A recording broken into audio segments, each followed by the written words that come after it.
হয়েছে। তো এর মধ্যে কয়েকটা দিন পিছিয়ে দিলে এমন কি ক্ষতি হতো? পরীক্ষা দিতে গিয়ে, স্কুলে কলেজে যেতে গিয়ে শিক্ষার্থী পানিতে পড়ে গেছে।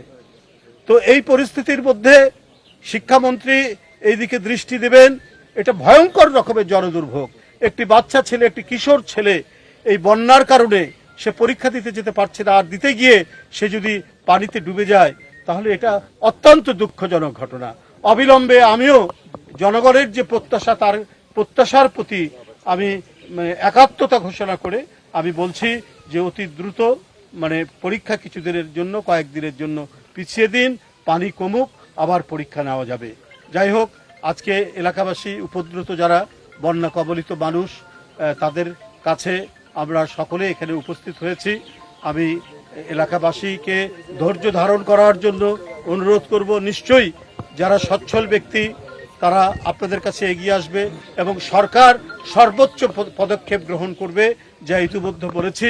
তিনি প্রশাসনকে নির্দেশ দিয়েছেন এবং আমরা বিভিন্ন রাজনৈতিক দল রয়েছেন, তারাও যথার্থ ভূমিকা পালন করছেন, ত্রাণ নিয়ে আসছেন এবং আপনাদের কাছাকাছি থাকছেন। তো যাই হোক, আমি সকলকে ধৈর্য ধারণ করার জন্য, এই দুর্যোগময় পরিস্থিতিতে আপনাদের যে কষ্ট হয়েছে, এই কষ্টে আপনারা প্রত্যেকেই ধৈর্য ধারণ করে আপনারা সেটা সহ্য করবেন। ইনশাল্লাহ আবার ঘরবাড়ি উঠবে, আবার গবাদি পশু আপনাদের গোয়ালে থাকবে, আবার আমরা এই সব এলাকায় একটি স্বচ্ছন্দময় পরিবেশ তৈরি হবে। আল্লাহর কাছে এই দোয়া করে আমি আমার বক্তব্য শেষ করি।